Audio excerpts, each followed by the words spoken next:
CNN, BBC, France, 24. I'm watching you all. I'm recording every lie. I'm archiving every distortion. I am Ibrahim Traore, and today I'm pulling off your masks. Yes, you heard correctly. I, whom you call a young military junta leader, whom you brand as a dangerous radical, whom you serve up as an anti-Western dictator, am now telling you the truth. And this time you cannot turn off your microphones. This time you cannot turn away your cameras. This time your editors cannot cut this speech, because the world you monopolize no longer exists. Because millions will hear these words now, without passing through your filters, without being subjected to your distortions, without being muddied by your lies. I am 34 years old. Every day of my life, I grew up with your lies. As a child, I would watch Africa on television. Always the same images. Children with flies, dry lands, weapons, death. This is Africa, they told us. This is what Africa is. And we believed it. We were ashamed of ourselves. We were ashamed of our own lands, of our own people. But then I grew up. I read, I researched, I questioned, and I understood that the Africa you showed us wasn't real. The story you told us was a lie. The fate you imposed on us was a script you had written. For years, how have you portrayed Africa? How have you shown it? How have you sold it to your viewers? As if we were creatures who had no share of humanity. As if we were savages left outside of civilization. As if we were wretches waiting for you to save us. Every day, every hour, every minute, the same story plays on your screens. Hunger, war, disease, corruption, terror, chaos. These are the words that come to mind when Africa is mentioned. In your Africa dictionary, there are no other words. No hope, no success, no development, no resistance, no honor, no pride, no victory. So I ask you, New York Times, Washington Post, Guardian, Le Monde, have you ever made Africa's successes your headlines? How many times have you written about Rwanda's technology miracle? How many times have you shown Ethiopia's reforestation project? How many times have you praised Botswana's democratic success? How many times have you described Kenya's entrepreneurial ecosystem? No, because these don't fit your scenario. Your Africa cannot be successful. It cannot, because then how will you legitimize your exploitation? If it's not in need of help, how will you intervene? If it's not backward, how will you look down on it? Have you ever asked yourselves, has any editor sitting at their desk, any news director in a meeting, any columnist at their keyboard ever thought, why are the people of the world's richest lands poor? Here are the numbers for you, real numbers. Africa owns 70% of the world's cobalt reserves. Your cell phone, your computer, your electric car won't work without cobalt.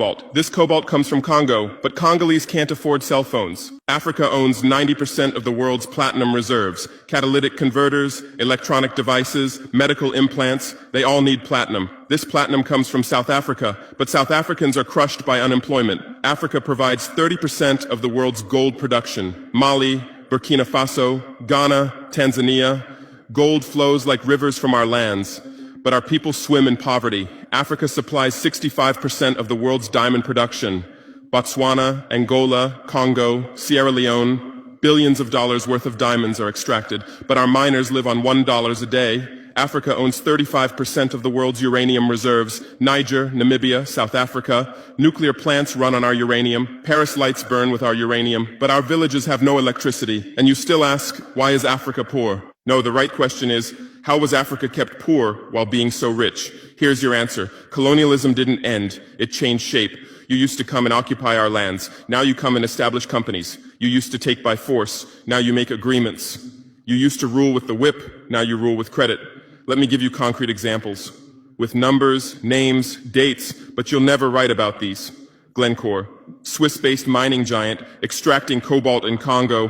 2022 revenue, $256 billion, a tax paid to Congo, $500 million, that's 0.2%. Is this justice? Rio Tinto, British-Australian mining giant, extracting bauxite in Guinea, 20 million tons annually. What's left for Guinea? Environmental pollution and cancer. Total, now Total Energies, French oil giant, extracting oil in Angola, Nigeria, Congo. 2022, profit, $36 billion investment in Africa, dirty pipelines, Anglo-American, founded in South Africa but now in London. Diamonds, platinum, iron, taking everything. What it left in South Africa? 6 million unemployed miners. And these are just the tip of the iceberg. What about the invisible, the secret deals, the offshore accounts, the transfer pricing tricks? Every year, $88 billion in illegal money flows out of Africa. Who writes about this? Every year, $45 billion in aid comes to Africa. Everyone writes about this, but no one says Africa is not the continent receiving aid, it's the continent giving aid. While you zoom your cameras on swollen bellies, there is a huge system working silently in the background. Every day, tons of gold, diamonds, cobalt, uranium, oil leave our land. But how? Here is the system. Step 1, create corruption, bribe our leaders, open offshore accounts, promise them a life of luxury, send their children to your schools. Step 2, make deals, get 50-year, 99-year concessions, ask for tax exemptions, be exempt from environmental rules, ignore labor rights. Step 3, control the infrastructure. Take over ports, airports, railways, but only from the mine to the harbor. Don't build roads to the villages. Don't bring electricity to schools. Step 4, provide security. Set up private security companies. Arm them. Declare protesting. Step 5, silence the media. Buy local journalists. Suppress opposing voices. Serve internal unrest news to international media. And this is how the system works. It's been working like this for 100 years, and you don't see this system. You don't want to see it, because you're part of this system too. Who are the biggest advertisers of New York Times, CNN, BBC, oil companies, mining companies, arms companies, pharmaceutical cartels, the companies that exploit Africa? You live on their money, you defend their interests, and what I'm about to tell you might cost me my life, but it's no longer time to be silent. France's system in Africa is the CFA franc. 14 African countries still use French colonial currency. 50% of these countries' central bank reserves sit in the French treasury. France applies negative interest to this money, so we pay France to use our own money. Through this system, France transfers $500 billion worth of resources from Africa every year. Does anyone write about this? No. But when France gives Africa 10 billion euros in aid, it makes headlines. Britain's system is more sophisticated. London is the world's money laundering center. City of London, offshore paradise. Every penny stolen from Africa passes through London. Jersey, Guernsey, Cayman Islands, Virgin Islands, all under British control. Africa's wealth hides there. America's system is AFRICOM, Africa Command, 46 military bases on the continent. Official purpose, security. Real purpose, resource control.